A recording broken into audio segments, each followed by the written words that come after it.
सबसे बड़ा दान है ज्ञान दान। इसलिए भागवत जी को कहते हैं श्रीमद् भागवत सप्ताह ज्ञान यज्ञ, इसे यज्ञ कहते हैं। ये ज्ञान यज्ञ है। ज्ञान देना, सही मार्ग प्रशस्त करा देना किसी का सबसे बड़ा दान है। कोई आपके पास भीख मांगने आया और आपने उसे 10 रुपए दे दिया या 20 रुपए दिया या 50 रुपए दिया, ये दान उतना श्रेष्ठ नहीं है। क्या करें अब समझिएगा। मैं 2 सिचुएशन आपके सामने रखता हूं, 2 परिस्थितियां, समझिएगा और उत्तर दीजिएगा। एक आदमी के पास एक भिखारी आया, भैया कुछ दे दो, तो उन्होंने 20 रुपए दे दिए। दूसरे आदमी के पास एक भिखारी गया, भैया हमें कुछ दे दो, उन्होंने कहा तू भीख मांगता है, यदि मैं तुझे कोई टैलेंट दे दूं, तुझे हुनर दे दूं तुझे, तो तेरी भीख मांगना छूट जाएगा, तैयार है? उसने कहा साहब तैयार हूं। उस व्यक्ति ने उस आए हुए भिखारी को कोई टैलेंट सिखा दिया, कहो कुछ काम सिखा दिया, ये काम ऐसे करते हैं और इस काम को करके तू पैसे कमा सकता है। तो अब आपसे सवाल कि एक व्यक्ति को भीख में 20 रुपए दिया गया और एक भिखारी को भिक्षा में टैलेंट दिया गया, तो कौन सा दान श्रेष्ठ है? 20 रुपए देना श्रेष्ठ है या जरूरतमंद को उसके हाथों में हुनर दे दो ताकि वो किसी के सामने हाथ ना फैलाए, मेहनत करके खाए। बस जीवन में यदि हम अपने आप को बदल लें तो समाज बदल जाएगी। आज लोग सवाल करते हैं कि चौराहों में खड़े हो होकर कुछ स्त्रियां, कुछ पुरुष बच्चों को ले लेकर के भीख मांगते हैं। गाड़ी जब आप लेकर जाते हैं चौराहे पर खड़ी होती है, कुछ लोग आ जाते हैं, भैया भूख लगी है, दे दो दे दो। जयपुर में भी होता होगा, हाँ या ना? होता ना? एक सज्जन ने हमसे कहा कि महाराज जी इन लोगों का क्या करना चाहिए जो हर शहर में ऐसे 10-50 लोग मिल जाएंगे आपको। भारत के प्रत्येक शहर की यह हालत है कि वहां चौराहों पर आपने गाड़ी जरा सी देर के लिए खड़ी की, कुछ भिखारी, कुछ स्त्रियां, कुछ पुरुष आते हैं और बच्चे गोद में लेकर के वह बच्चों का मुंह दिखा के आपसे कुछ मांगने का इशारा करते हैं, कुछ दो, भूख लगी है या इत्यादि। ये कैसे ठीक हो सकती है हमारे देश की व्यवस्था? हमने कहा कि आप हर शहर के लोग, कुछ जागरूक लोग यदि खड़े हो जाएं और चौराहे पर खड़े हुए जो स्त्रियां हैं उनकी गोद में जो बच्चे हैं, आप जाएं, उनके पास बैठें, उनसे पूछें कि आपकी क्या मजबूरी है, आप क्यों भीख मांगते हैं। आपको यदि आप कहें तो उन गरीब बच्चों को आप अपने खर्चे से पढ़ाइए, यदि आपको ईश्वर ने सलायक बनाया है तो पढ़ाइए उन्हें, ताकि उन्हें उन बच्चों के नाम पर भीख ना मांगनी पड़े और उन बच्चों को चौराहे पर खड़े होकर के अपने समय, जो समय उनका पढ़ाई में, शिक्षा में जाना चाहिए, स्कूलों में गुजरना चाहिए, चौराहों में भीख मांगने में गुजर रहा है। मुझे लगता है किसी को भीख देने से ज्यादा पुण्य का काम उस भिखारी को इतना योग्य बना दो, टैलेंटेड बना दो, उसको उसके हाथों में हुनर दे दो ताकि वह फिर किसी के सामने हाथ ना फैलाए। ये मेरी अपनी पर्सनल मान्यता है।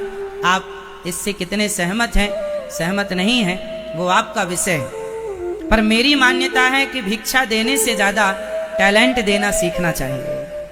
हाँ, जो जरूरतमंद है हम उसकी हेल्प करें, करना भी चाहिए, पर पहली प्राथमिकता सामने वाले को हुनर देने की, काम देने की। चल हम तुझे कोई काम देते हैं, भीख क्यों मांगता, चल काम कर, हमारे संग खड़ा हो जा।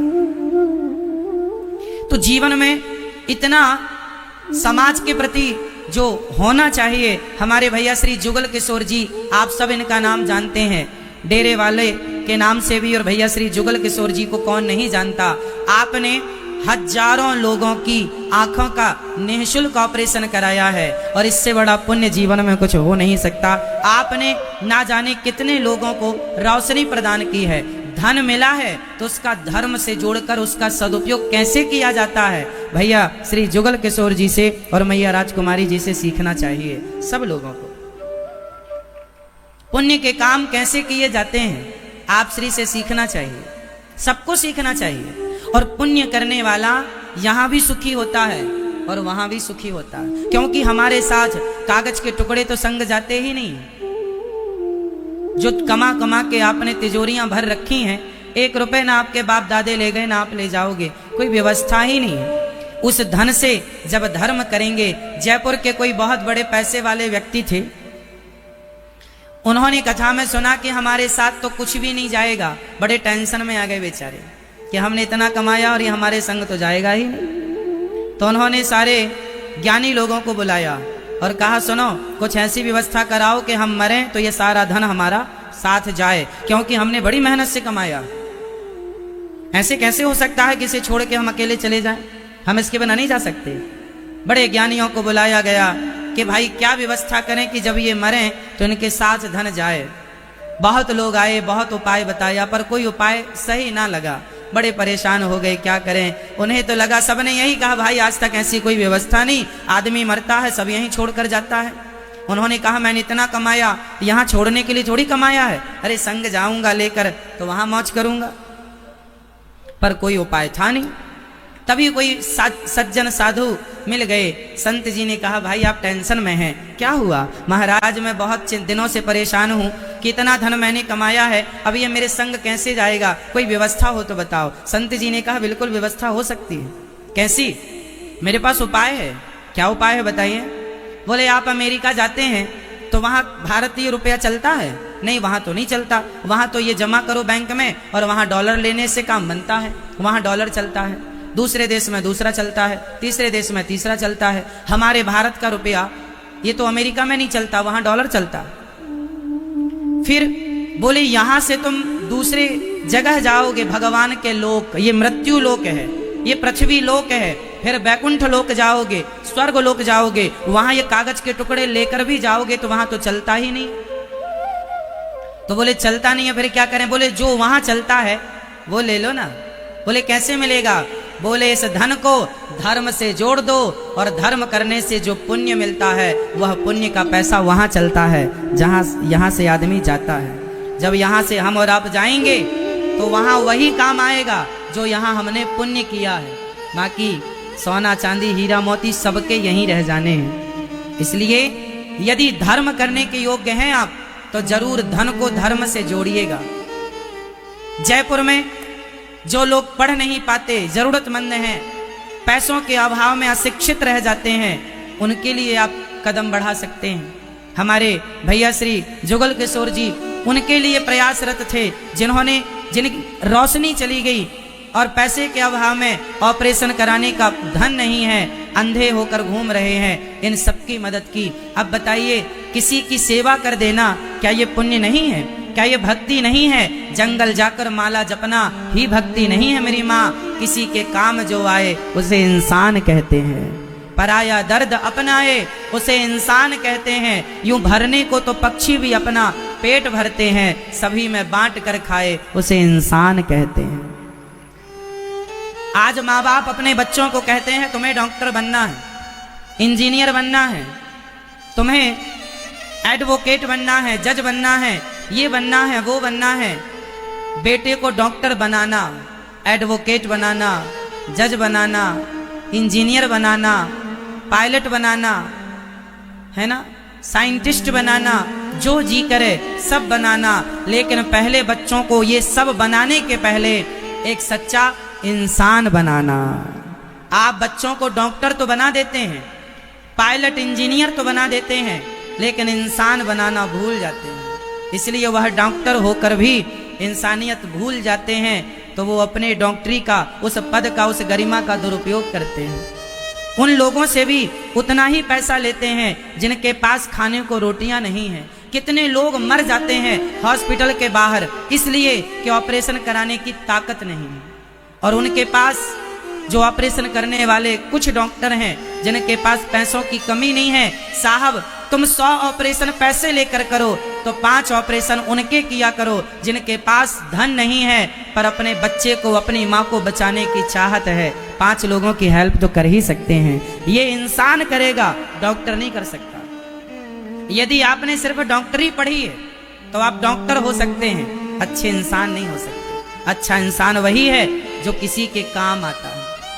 आप अच्छे एडवोकेट हैं तो आप लड़िए केस सबका, पर 5 लोगों, ऐसे लोगों का केस लड़िए जिनके साथ अत्याचार हो रहा है और उनके पास फीस नहीं है एडवोकेट को देने की। उन लोगों का केस लड़कर उन्हें न्याय दिलाइए। उनकी प्रसन्नता में भगवान प्रसन्न होंगे। यही तो भक्ति है। भक्ति करने जंगल नहीं जाना।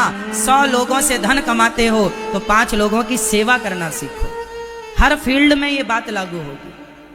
डॉक्टर हैं आप, एडवोकेट हैं आप, इत्यादि किसी भी फील्ड से, इंजीनियर हैं आप, हर काम पैसे से नहीं, जहां जरूरत पड़ती है जरूरतमंदों को वहां सेवा कीजिए। एक बात बताएं, धन कमाने में इतना सुख नहीं है जितना सुख सेवा करने में है। अभी आप लोगों को सेवा करने का चस्का शायद लगा नहीं है, लग जाएगा तो आप सेवा छोड़ नहीं सकते। ये दास अनिरुद्ध आपके सामने बैठा है। गौरी गोपाल आश्रम है वृंदावन में। सुबह 8:30 बजे से रात्रि के 10:30 बजे तक साहब रसोई चलती है। भोजन कोई भी आए, 10,000 लोग आए, 50,000 लोग आए, सबको भरपेट भोजन निःशुल्क मिलता है। सालों से ये सेवा चल रही है। आप लोगों से भीख मांग मांग कर जो भी मुझे मिलता है उससे समाज की सेवा करता हूँ, जो बनती है करता हूँ। सेवा करने का एक अपना सुख है। वृंदावन में एक ऐसी रसोई है, कभी आना, आप जयपुर वासियों का सादर आमंत्रण है, निमंत्रित करता हूं आपको, आइएगा। गौरी गोपाल जी की रसोई का दर्शन कीजिएगा। जो हम स्वयं खाते हैं वही भक्तों को खिलाते हैं। कोई भी आए, आप आए, आप आए, आप आए, अमीर आए, गरीब आए, सब सुबह से शाम तक कंटिन्यू। लगभग 30,000 लोग नित्य प्रति प्रसाद पाते हैं। लगभग कभी 20,000, कभी 10,000, कभी 30,000, कभी 50,000 लोग नित्य। पूरे भारत देश में सबसे बड़ी रसोइयों में 5वें नंबर की रसोई है गौरी गोपाल भगवान जी की रसोई। कभी आइएगा, दर्शन कीजिएगा। सेवा सबसे बड़ा धर्म है। धन की सार्थकता क्या है? धन का अर्थ क्या है? याद रख सिकंदर के हौसले तो वाली थे, जब गया जमी से तो दोनों हाथ खाली थे। वो भरकर ना ले जा सका जिसे भरने की ना जाने कितनी चाह थी। जब वो खाली हाथ गया तो आप कितना भरकर ले जाओगे? याद रखना, कफन में जेब नहीं होता, बस खाया पिया अंग लगेगा, दान दिया संग चलेगा, और बचे खुचे में जंग लगेगा। बोलो राधे राधे।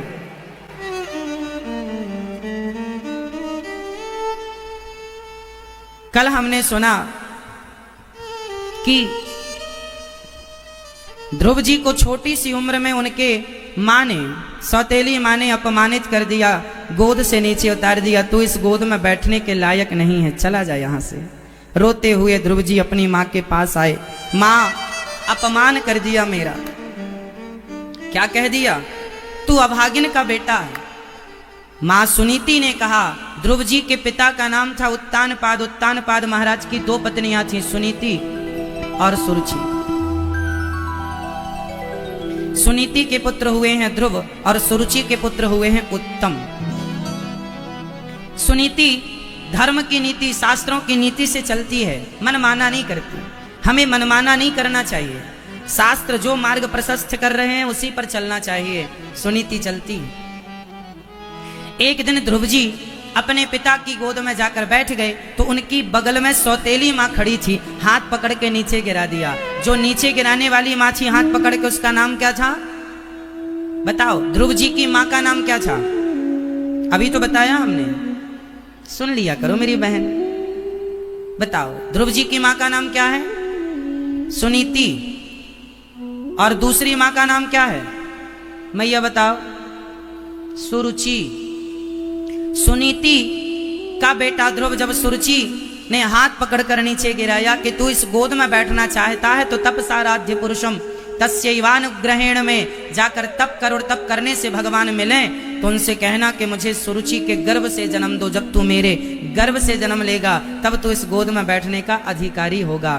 ध्रुव जी का अपमान हो गया। रोते रोते घर आए। माँ अपमानित कर दिया माँ ने। क्या करूं माँ? माँ ने कहा, कुछ ना कर बेटा। जिस माँ ने तेरा अपमान किया है, जिस माँ ने तेरे लिए बुरा सोचा है, तू उसके लिए बुरा ना सोचना। जो तुमको कांटा बुबे ताही बोए तू फूल, तो को फूल तो फूल है, वाको है त्रिशूल। अच्छा, आपको कोई गाली देता है तो आपको क्या करना चाहिए? उसके साथ जोर से गाली देना चाहिए उसको। वो हमें गाली दे रहा है तो हम उसके साथ क्या करें? हम भी गालियां दें? क्या ये समाधान है? आपको किसी ने गाली दी और आपने भी गाली दे दी, समाधान है? नहीं। तो फिर समाधान क्या है? समाधान यह है कि चल आज तू गाली दे दिया है, चल तेरा मन है, मूड है, गाली दे ले। आप प्रसन्नता से उसकी गाली सुन लीजिए।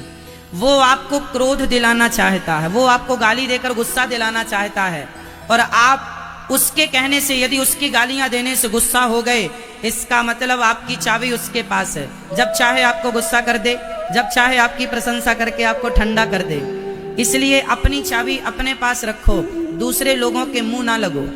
जो आदमी दूसरों के कहने पर प्रभावित होता है, जैसे गाली किसी ने दी और आप प्रभावित हो गए, गुस्से में आ गए, जो आदमी दूसरों के कहने पर प्रभावित होता है वह व्यक्ति कभी सुखी नहीं हो सकता, वह आत्म सुख में प्रवेश नहीं कर सकता।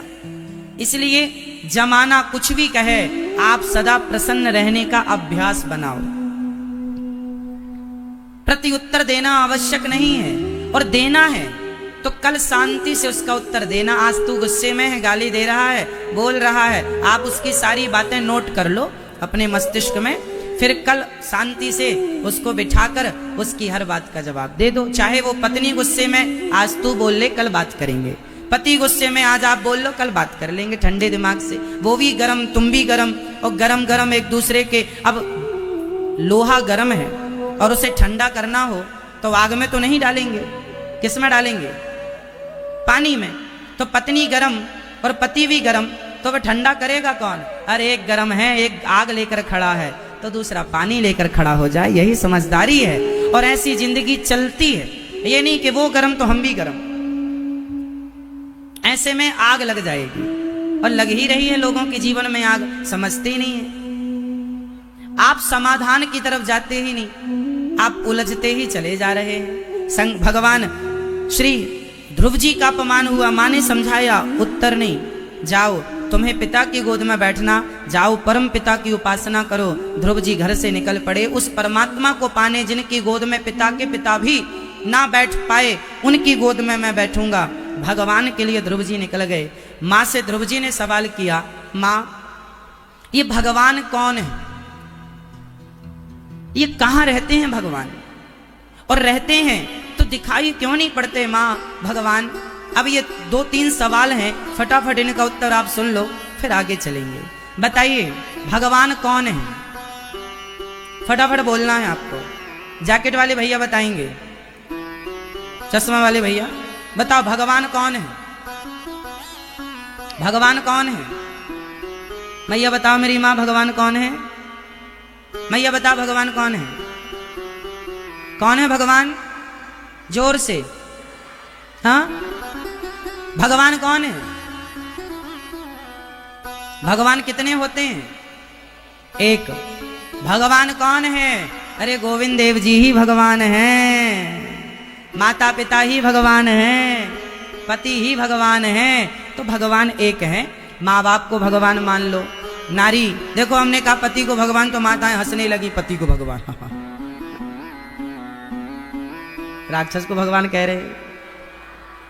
हाँ भाई, हम तो कह रहे हैं पति भगवान है, आप हंस रही हो, भगवान कह रहे हैं। भगवान कौन? भगवान गोविंद देव जी, श्रीमन नारायण भगवान है। माँ को भगवान मान लो, पिता को भगवान मान लो, और नारी के लिए उसका पति भगवान ही होता।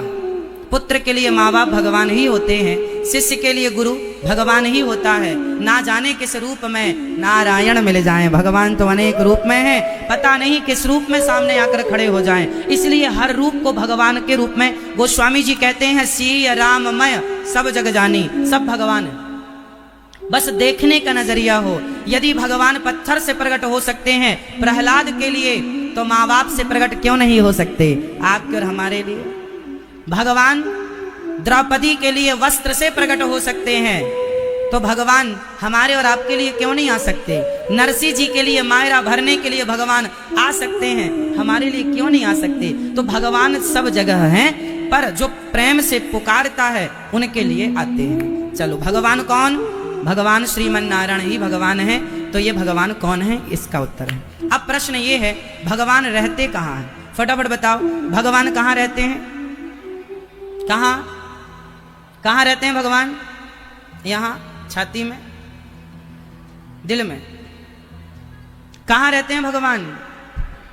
भगवान यहां रहते हैं तो एक्सरा करा लेना चाहिए। एक्सरा कराएंगे तो कुछ तो आएगा, भगवान का हाथ पांव कुछ तो आएगा। सिटी स्कैन करा लेना चाहिए, पूरा आ जाएगा यदि होंगे तो।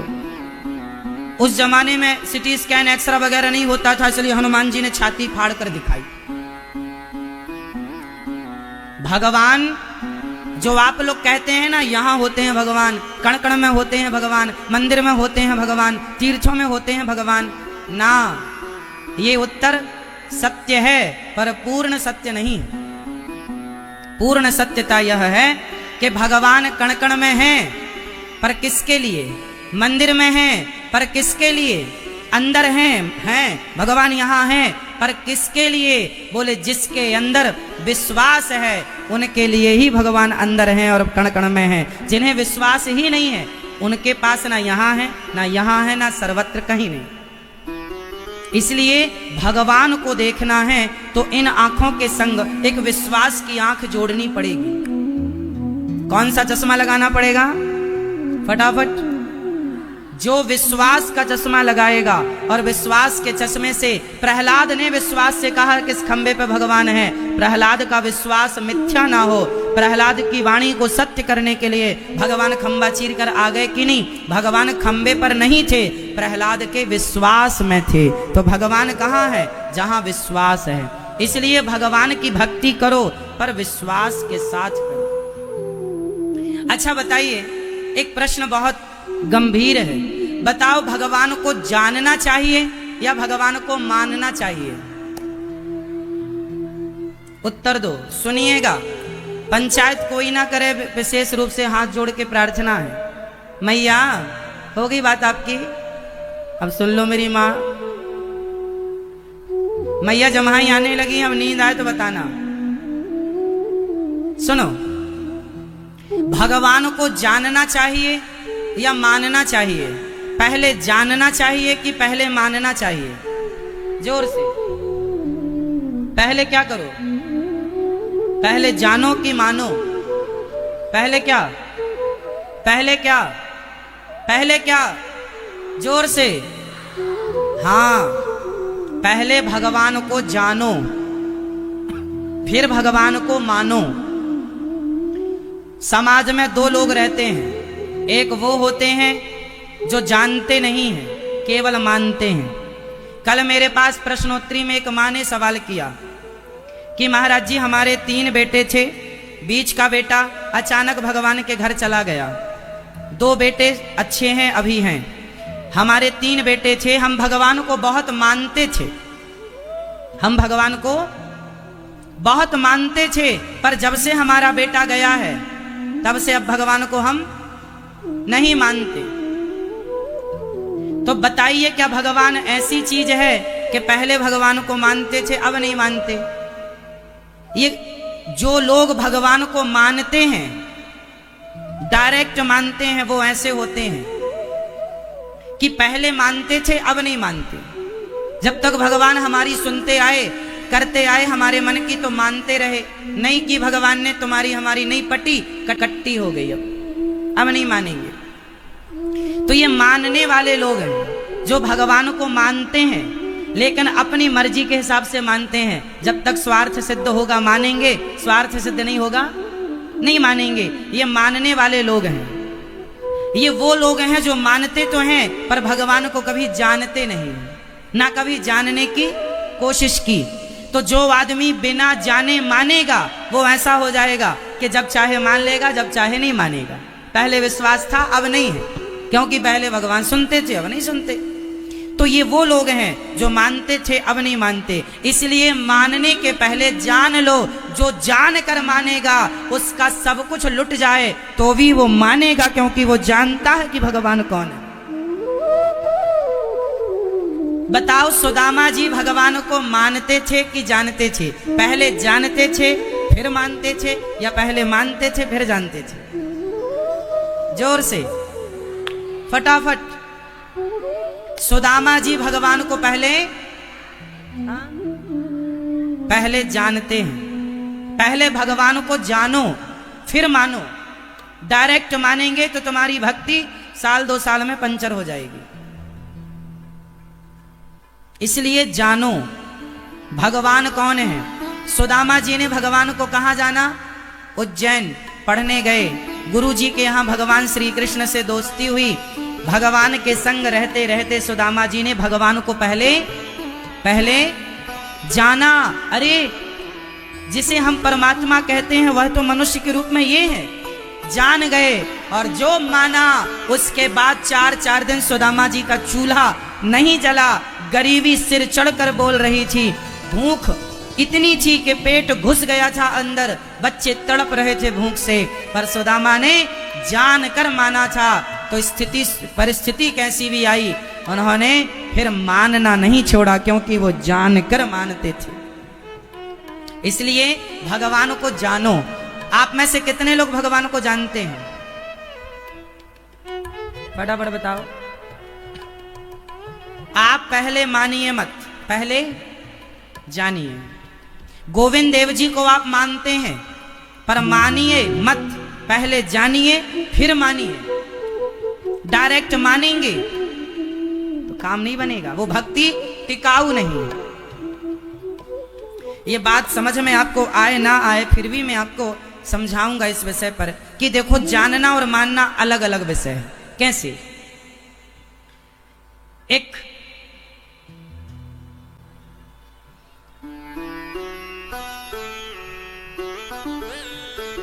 कथा जरा सी मैं सुना दूं जानने और मानने के ऊपर, ताकि आपको बिल्कुल समझ में आ जाए कि जानना किसे कहते हैं और मानना किसे कहते हैं। दोनों अलग अलग कैसे हैं। एक पिताजी थे और एक बेटा। बेटा विदेश से पढ़कर आया था, बड़ा इंटेलिजेंट था, साइंस को जानने वाला था। वो भगवान को मानता ही नहीं था, ना भगवान को वो जानता था ना भगवान को मानता था। पर उसके पिताजी बड़ी पूजा करते थे। उसके पिताजी जानते भी थे और मानते भी थे। तो उसके पिताजी, उनकी दवाइयों की दुकान थी, मेडिकल था।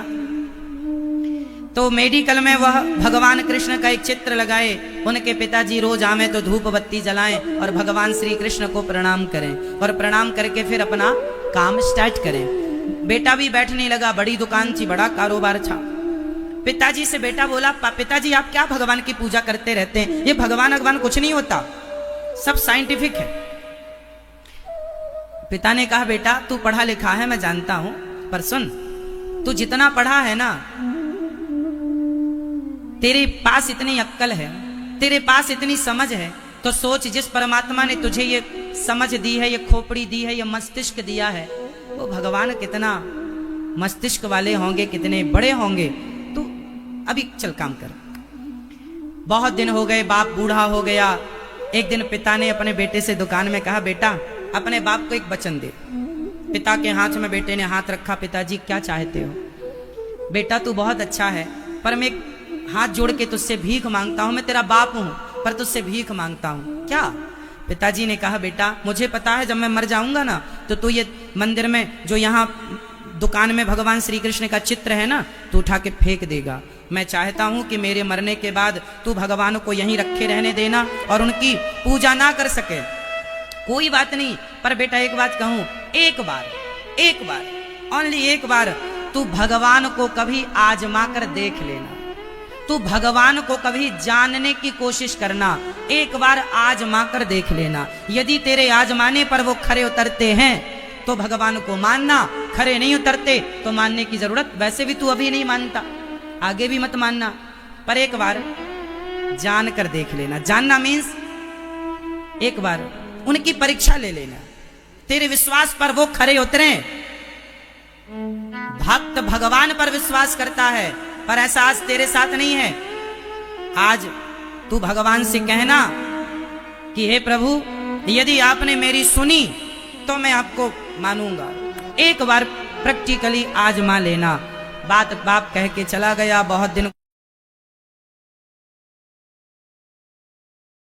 गुजरने के बाद पिता की मृत्यु हो गई। बेटा अपना मेडिकल चलाता, पर भगवान को ना वहां झाड़ू लगाता, ना पहुंचता, ना दीपक, ना धूप, ना प्रसाद, कुछ नहीं। बाप के मरने के बाद भगवान श्री कृष्ण की मूर्ति चित्र पर पूरी धूल जम गई। बेटा इतना नास्तिक था कि भगवान की तरफ देखा भी नहीं। बाप ने कहा था हटाना मत, तो हटाया नहीं। संयोगवश बारिश का मौसम था। उसकी दुकान में उसके दोस्त आकर ताश खेल रहे थे। दुकानें बंद थी, मार्केट बंद था, मौसम ठंडा था।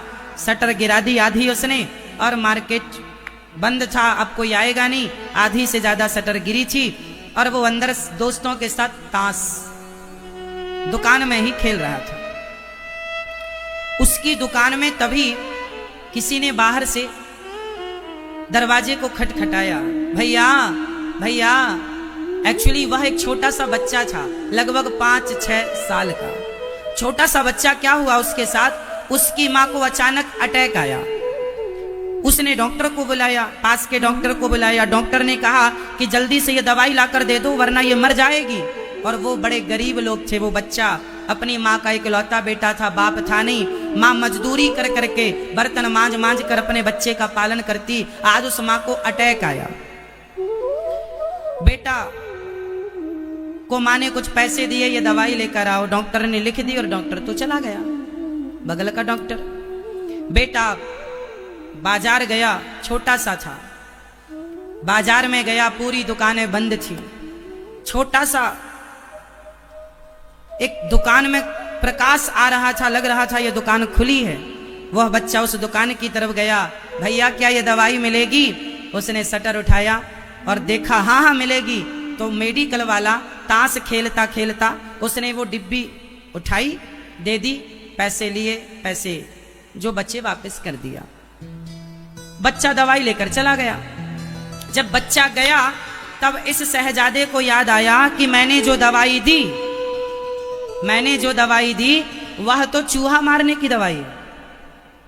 मैंने अभी थोड़ी देर पहले यहां पर चूहे मारने की दवाई रखी थी और वही दवाई मैंने उस बच्चे को दे दी। अब वो मेडिकल का जानकार था, उसे पता था कि ये दवाई कितनी जरूरी है, नहीं मिलेगी तो इसकी मां मर जाएगी। अब उसने देखा कि अब तो चूहे की दवाई दे दी, धोखे से दे दी, वो गलती हो गई। बैठे बैठे पकड़ा दी ना, बाद में याद आया चूहे की दे दी। अब खड़ा हुआ, दोस्तों को बाहर किया, ताश खेलना बंद किया। उसने बाहर निकलकर देखा बच्चा कहाँ चला गया, कहाँ से आया था। यदि वो चूहे की दवाई उसकी माँ खाएगी मर जाएगी, मर जाएगी। बाहर निकलकर देखा। अब देखने के बाद कोई नजर ना आया। हताश, उदास, परेशान दुकान के अंदर आकर बैठा, रोने लगा कि आज मेरे से गलती हो गई है कि निर्दोष माँ, अटैक आया है और चूहे की दवाई और खाएगी तो मर ही जाएगी, एक हत्या हो जाएगी। अभी उदास बैठा ही था कि उसे अपने बूढ़े बाप की बात याद आ गई कि बेटा एक बार भगवान को आजमा कर देख लेना, वो मदद जरूर करते हैं। दुनिया सुने ना सुने, भगवान जरूर सुनते हैं। एक बार आज पहली बार उस मेडिकल में बैठे उस लड़के ने आज पहली बार श्रद्धा की आंखों से, आज पहली बार पिता की लगाई तस्वीर की तरफ उसने पहली बार श्रद्धा से देखा और कहा, हे भगवान, वैसे तो मैं आपको मानता नहीं हूं, ना जानता हूं कि आप कौन हैं, लेकिन मेरे पिताजी आपको बहुत जानते और मानते थे। आज मैं आपसे कहूंगा कि मैंने गलती की है। ताश खेलने के कारण मैंने एक बच्चे को चूहा मारने की दवाई दे दी, मर जाएगी उसकी माँ। हे भगवान, मेरी गलती सुधारने का मुझे एक मौका दो। यदि तुम भगवान हो, यदि तुम सबकी सुनते हो तो मेरी सुनो। मुझे उस माँ के घर का एड्रेस दे दो, एड्रेस दे दो। मैं उसके घर जाऊं, उस बच्चे से मिलूं, उसकी माँ की हेल्प करूं। अभी तक तो खा चुकी होगी वो दवाई, अभी तक तो मर चुकी होगी। हे भगवान, मुझे मेरी गलती सुधारने का एक अवसर दे दो, एक मौका दे दो। उसके घर का पता बता दो, कोई तो बता दो कि वो कहाँ से आया था बच्चा, कौन था बच्चा, कहाँ जाऊं मैं। वो ये कह ही रहा था भगवान को देखकर कि तभी उसकी दुकान पे फिर वही बच्चा आ गया। भैया भैया, क्या ये दवाई फिर से दोगे? तुम वही बच्चे हो ना जो थोड़ी देर पहले आए थे? हाँ। तो तुमने क्या किया, उस दवाई का माँ को खिला दिया क्या?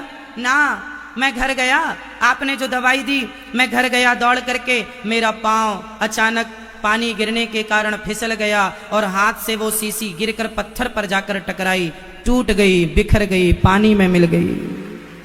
मुझे लगा अब तो मेरी माँ मर ही जाएगी बिना दवाई के। मैं फिर वापस आया, भैया मेरे पास पैसे भी नहीं है, वो दवाई दो मुझे। अब वो आदमी, वो व्यक्ति उसकी आंखों में आंसू आ गए। तुरंत उसने उस बच्चे को गोद में लिया, शटर गिराया, लॉक किया और उसकी माँ के पास गया, दवाई दी, हॉस्पिटल ले गया, अपने पैसे से उसके माँ का इलाज कराया और उसके बच्चे की माँ उसे वापस दी। और दूसरा दिन हुआ, शटर खोलते ही सबसे पहले उसने कपड़ा लिया और भगवान के चित्र को पहुँचते हुए कहा, हे भगवान, तू कुछ ना करते हुए भी तू ही सब कुछ करता है, तू कुछ ना देखते हुए भी तू ही सब कुछ देखता है। मेरे साइंस में ऐसी कोई व्यवस्था नहीं है जो आप व्यवस्था करते हैं। उस दिन से वो पढ़ा लिखा नास्तिक बेटा आस्तिक हो गया। पहले उसने भगवान को माना या जाना? अब ये उत्तर आप दो। पहले उसने क्या किया? पहले भगवान को जाना कि भगवान का प्रभाव कितना है, वो चाहे तो सब कर सकते हैं और जो हो रहा है उन्हीं की इच्छा से हो रहा है, उन्हीं की इच्छा मानना चाहिए। तो पहले भगवान को जानो कि भगवान सब जगह रहते हैं। ये हानि, ये लाभ, ये जीवन, ये मरण, ये यश, ये अपयश किसके द्वारा हो रहा है? सब कुछ करने कराने वाले भगवान हैं। 6 चीजें भगवान के हाथ में हैं, हानि, लाभ। आपका कितना लाभ होगा, कितनी हानि होगी, ये कौन निश्चित करता है? आप जयपुर में जितने लोग रहते हैं, आप में से एक भी नहीं चाहता कि मेरा नुकसान हो जाए, पर फिर भी नुकसान होता है। आप नहीं चाहते कि मेरी मृत्यु हो जाए, फिर भी मृत्यु होती है। आप नहीं चाहते मेरा अपयश हो, फिर भी हो जाता है, क्योंकि हानि कितनी होगी और लाभ कितना होगा। आप कर्म करिए, लाभ हानि भगवान के हाथ में है। किसान खेत में बीज बो सकता है, फसल कितनी आएगी यह किसान निश्चित नहीं करेगा, ये भगवान निश्चित करेंगे कि उसे कितना देना है। आप बिजनेस कीजिए, आप व्यापार कीजिए, आप निश्चित नहीं करेंगे कि आपको व्यापार का प्रॉफिट कितना मिलेगा। आप कर्म करते हैं, फल भगवान देते हैं, हाँ या ना? कभी लाख का प्रॉफिट होता है तो कभी 10 लाख का, तो कभी 20,000 भी नहीं आते, हाँ या ना? तो आपके हाथ में यदि प्रॉफिट था तो सदा एक सा होना चाहिए, पर आपके हाथ में नहीं। इसलिए हानि लाभ किसके हाथ में? हानि लाभ जोर से, जोर से।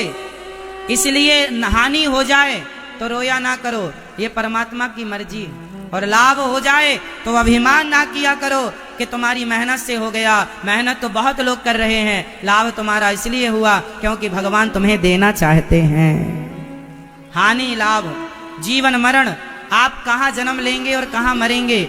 आप जितने लोग यहाँ बैठे हैं, आपका जन्म हुआ है तो जिस दिन आपने जन्म लिया उसी दिन आपकी मृत्यु की तारीख फिक्स हो गई है, हाँ या ना? आपकी मरने की भी टिकट कट चुकी है, हाथ नहीं आई अभी तक, हाँ या ना? तो हानि लाभ, जीवन मरण, कितना जीना है, कब मरना है, पहले से फिक्स है भगवान के हाथ में। कितना नाम कमाओगे, कितना अपयश होगा, यह भी भगवान के हाथ में है। इसलिए भगवान ही सब करते हैं, ये जान लो, फिर भगवान को मानो। प्रभु अब जो तू करेगा तेरी मर्जी में मैं अपनी मर्जी में लाता हूँ। अब मैं तुझे मानता हूँ, तेरे फूलों से भी प्यार, तेरे कांटों से भी प्यार। जो तू देगा तेरी देनगी में हम हमेशा खुश रहेंगे। जो आप देंगे हमें अच्छा है, क्या करें, हमारे मन की होती नहीं है। आप जो चाहते हैं वो कभी नहीं होता, जो भगवान चाहते हैं वही होता है। आप में से कितने लोग ऐसे हैं जिनका चाहा होता है? बताइए। आप जो चाहते हैं वो होता है, ऐसा सही है? ऐसा मेरी माँ, आप जो चाहते हैं कई बार वो नहीं होता, और वो नहीं इसलिए होता क्योंकि आपका चाहा होता ही नहीं है। आप कितना भी सोच लो, आपका सोचा चाहा नहीं होगा, भगवान का चाहा होगा। इसलिए चाह रखो ही मत, भगवान में सौंप दो। जो आप चाहेंगे हमारे लिए बेहतर होगा। आप अपनी प्लानिंग खुद से ना करें, हमारी प्लानिंग भगवान करें। तुम कर्म करते रहो, करो प्रयास, और भगवान सब कर रहे हैं ये विश्वास रखो। तो भगवान को पहले क्या करना है? जोर से जानना है, फिर क्या करना है? और जान के मानो। वो बेटा फिर भगवान को ऐसे माना कि फिर वो किसी के भड़काए बहकाए ना भड़का, उसने देख लिया कि भगवान जो चाहे सब कर सकते हैं। खूब विश्वास हुआ, सेवा शुरू की। तो भगवान कहाँ है? सब जगह। भगवान को जान के मान लो, सब जगह। यहां भी भगवान है, यहां भी विश्वास है तो सब जगह भगवान है। और विश्वास नहीं है मेरी माँ मैया, विश्वास नहीं है तो भगवान नहीं। इसलिए हाँ, कोई प्रेम से बुलाने वाला प्रहलाद तो हो, कोई मीरा और कोई द्रौपदी तो हो। ध्रुव जी महाराज को माँ ने समझाया कि भगवान विश्वास में है, तू विश्वास से पुकारना। और ध्रुव जी जब गए तो नारद जी ने उन्हें दिव्य ज्ञान दिया। और नारद जी ओम नमो भगवते वासुदेवाय का मंत्र देते हैं, कहते हैं इस मंत्र को जाप करना, भगवान जरूर आएंगे। जो जाप किया सब त्याग कर, सब छोड़कर 5 माह की तपस्या से भगवान प्रकट हो गए। ध्रुव जी को दिव्य वरदान दिया। ध्रुव जी ने भगवान से, जब भगवान ने 36,000 वर्षों का राज्य दिया, ध्रुव जी ने कहा प्रभु मैंने अपराध कर दिया, क्या मांग लिया आपसे? आपका दर्शन पाकर भी मैंने संसार मांगा। चरणों में प्रणाम किया। ध्रुव जी ने भगवान से कहा योऽन्तः प्रविश्य मम वाचमिमां प्रसुप्तां संजीवयत्यखिल शक्तिधरः स्वधाम्ना अन्यास्त हस्त चरण श्रवणत्वगादीन प्राणान् नमो भगवते पुरुषाय तुभ्यम्। ध्रुव जी ने 36,000 वर्षों तक राज्य किया। उनके भाई को यक्षों ने मारा, ध्रुव जी ने यक्षों को मार के उनको मारने का बदला लिया। और मनु जी ने दिव्य ज्ञान दिया, कुबेर जी ने उन्हें भक्ति का आशीर्वाद दिया। 36,000 वर्ष तक खूब राज्य सिंहासन में आनंद लेकर जब जाने लगे तो मृत्यु के सिर पर पांव रखकर ध्रुव जी दिव्य विमान पर चढ़कर भगवत धाम चले गए, परम धाम गए। आज भी ध्रुव तारा बनकर श्री ध्रुव जी महाराज चमक रहे हैं, चम चम चम चम। ऐसे ध्रुव जी महाराज बोलिए भक्त वत्सल भगवान की जय। प्रिय भक्तों, ध्रुव जी के वंश में आगे चल के भगवान पृथु हुए हैं, जिन्होंने 10,000 कान मांगे हैं और प्राचीन वरही दिव्य कथा पुरंजन उपाख्यान की। प्रियव्रत जी के एक पुत्र की कथा आपने सुनी। अब मनु जी के दूसरे पुत्र उत्तानपाद के बाद प्रियव्रत जी का विवाह विश्वकर्मा की पुत्री वर्हिष्मती से हुआ, जिनके पुत्र हुए हैं आग्नेत्र फिर नाभि। इन्हीं के वंश में भगवान ऋषभदेव भगवान का जन्म हुआ। और भगवान ऋषभदेव जी के 100 पुत्र हुए। सबसे बड़े का नाम है भरत। मैया जी, ओ मेरी माँ, क्यों इतना शोर हो रहा है मेरी माँ?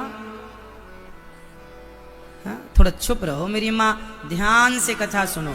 अभी हम प्रश्न पूछेंगे आपसे, सुनिएगा मन लगाकर। मैया बैठ जाओ मेरी माँ,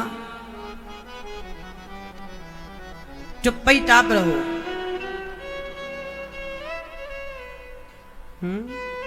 दे बोले हम चुप ही टाप।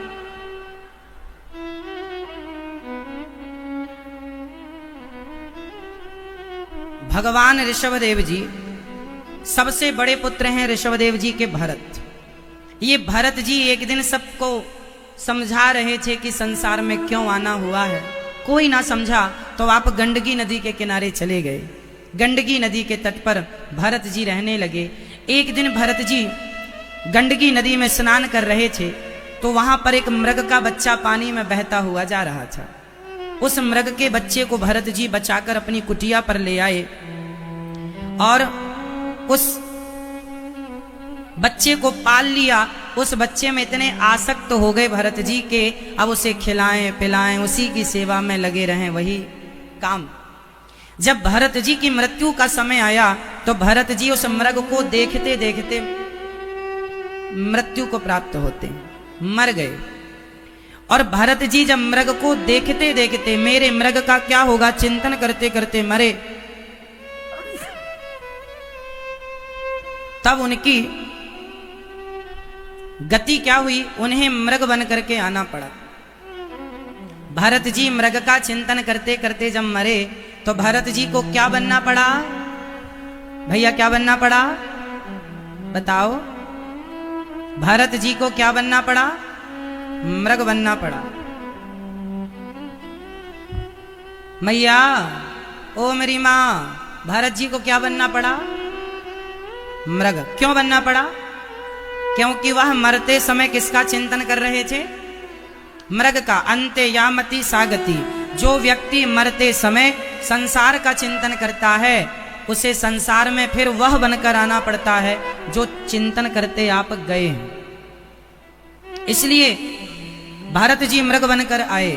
आप लोग किसका चिंतन करते करते जाने वाले हैं? किसका? मैया आप किसका चिंतन करोगी? ये बूढ़ी बूढ़ी माताएं, इनसे बेटा बहू पोता पोती नहीं छूटता।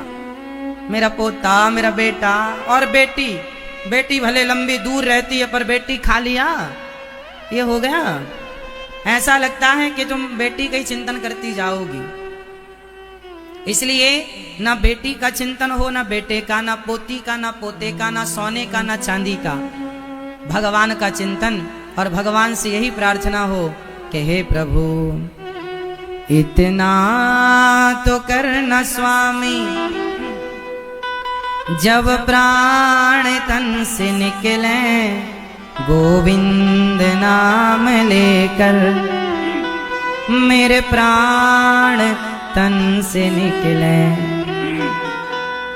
श्री गंगा जी का तट हो, मेरा सांवरा निकट हो, मेरे मुख में तुलसी दल हो, जब प्राण तन से निकले।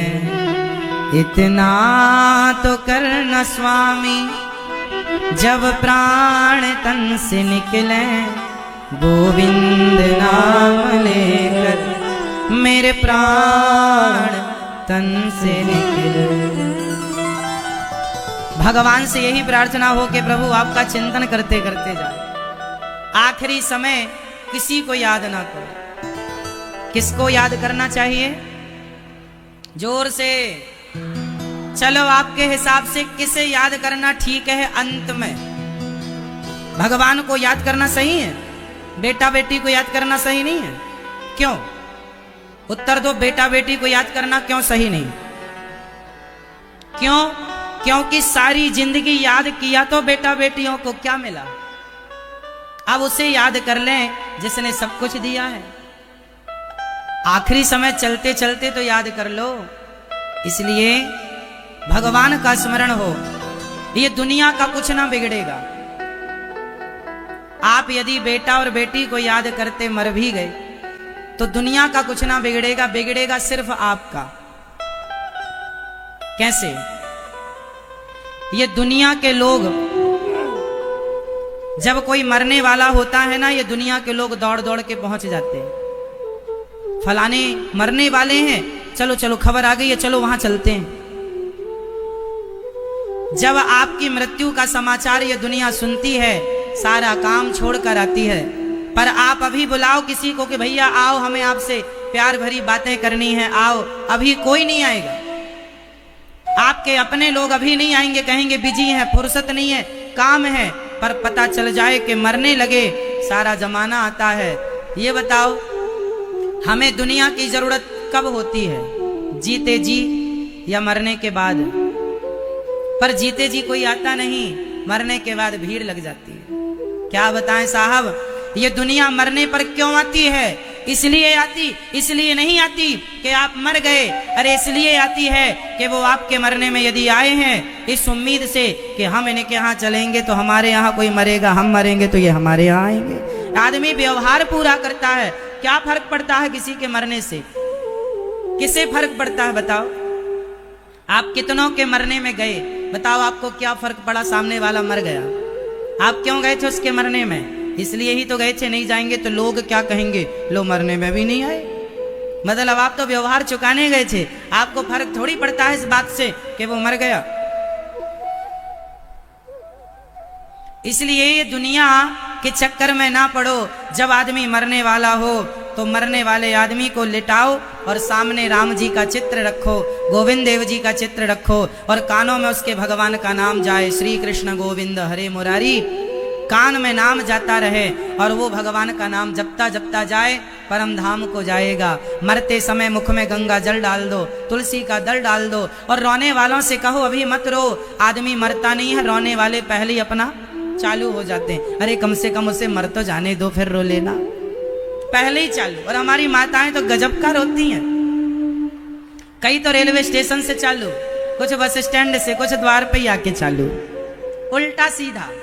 जिनका कोई लेना देना नहीं था वो भी आए हैं और वो भी उल्टा सीधा रो रहे हैं। एक मैया तो गजब हो गया, उसके आंसू नहीं आते थे तो झंडू बाम लेके आई थी साथ में। आंसू नहीं आएंगे तो लोग क्या कहेंगे बताओ, रो नहीं रही है तो बाहर अब थोड़ी थोड़ी देर में वो झंडू बाम लगाए। अब यहाँ आदमी मरा पड़ा है और झंडू बाम खोल रही है।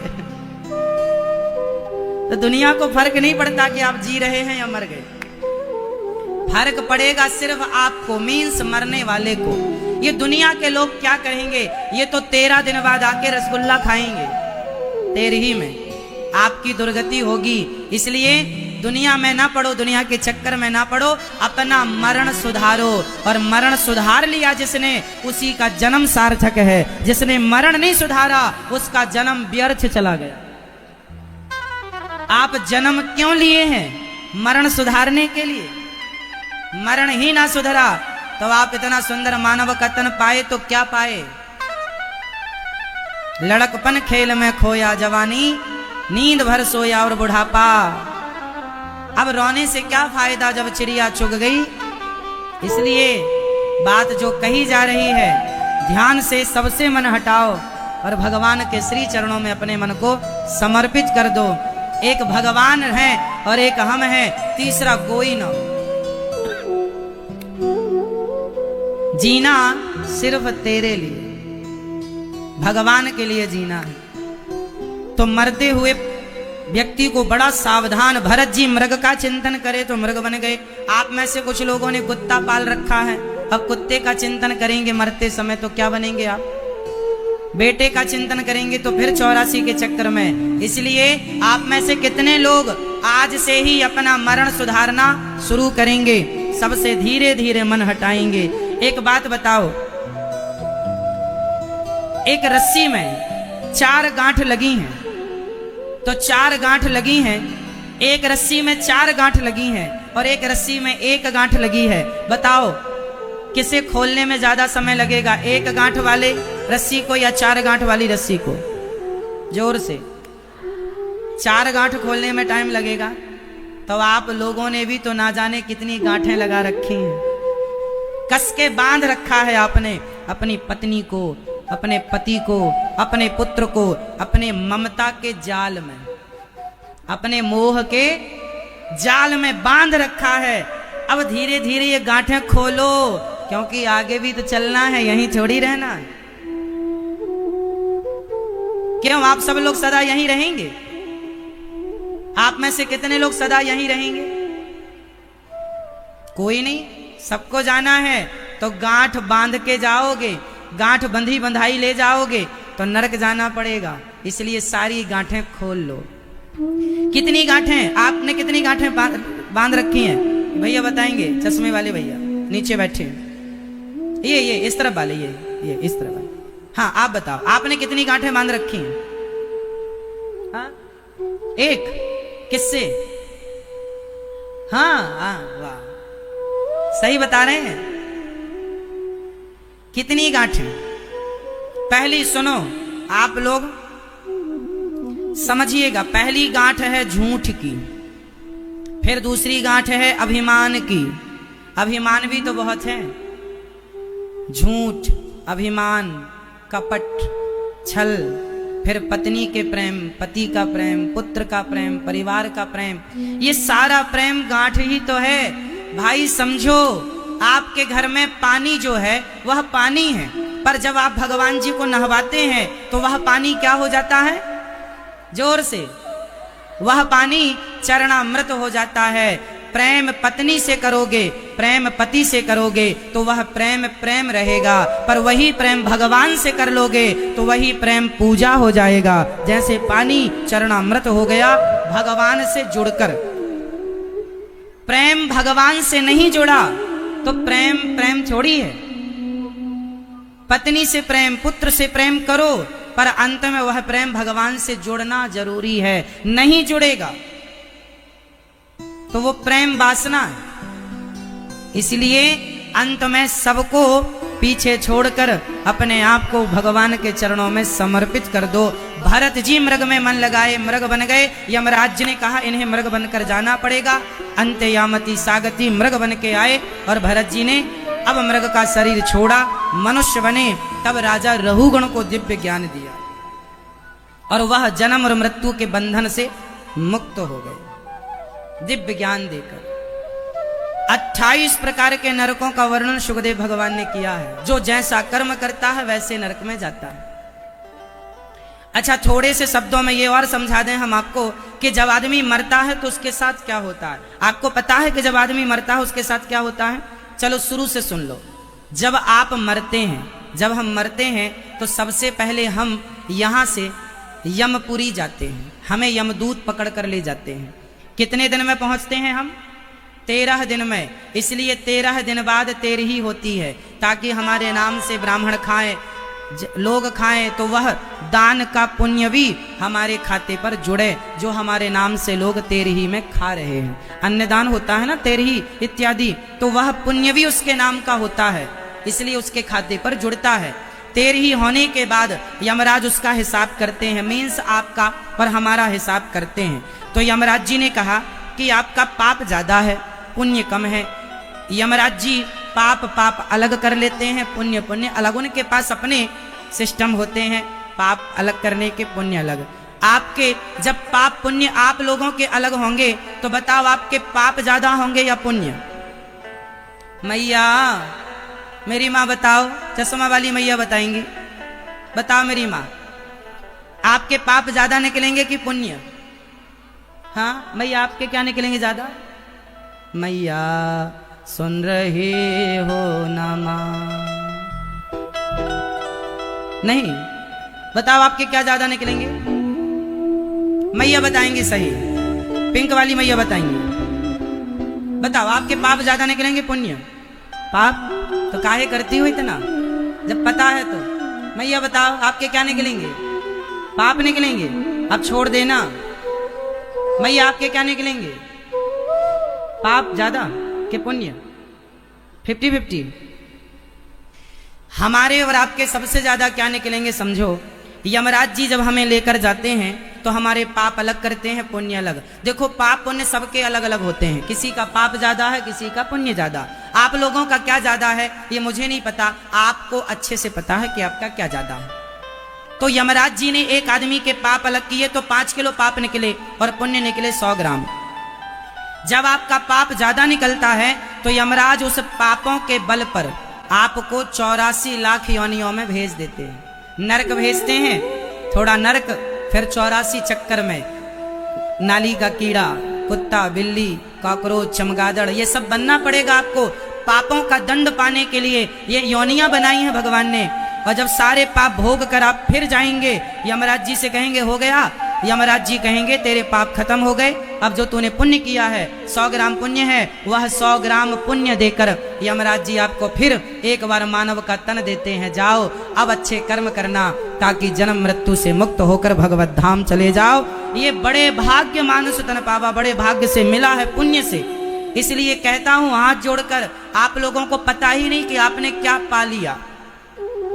ये मानव का तन जो आप लोगों ने पा लिया है, तरस रहे हैं कुत्ता बिल्ली, जीव मात्र, बड़े भाग्य से मिला है। ना गवाओ, चिंतन कर लो भगवान का। 84 के चक्कर से जो बच गया वही समझदार है, और मानव का तन पाकर भी 84 से ना बचा। आद्य शंकराचार्य जी कहते हैं कि पुनरपि जननम पुनरपि मरणम पुनरपि जननी जठरे शयनम। यदि जन्म और मृत्यु से बचना है तो भज गोविंदम गोविंदम भज मूढ़मते। भगवान का चिंतन कर और बच गया तो अपने आप को समझदार कहना, और 84 के चक्कर से ना बचा तो बेवकूफ है, मूर्ख है, जो मानव का तन पाकर भी जन्म और मृत्यु से ना बचा, मोक्ष ना पाया। इस तन को पाकर तो क्या पाया? पैसा तो वैश्या भी पा लेती है साहब, फिर तुमने पैसा ही पाया और मोक्ष ना पाया, अपनी सदगति ना की, तो पैसा पाना कोई कठिन तो नहीं था? कठिन था?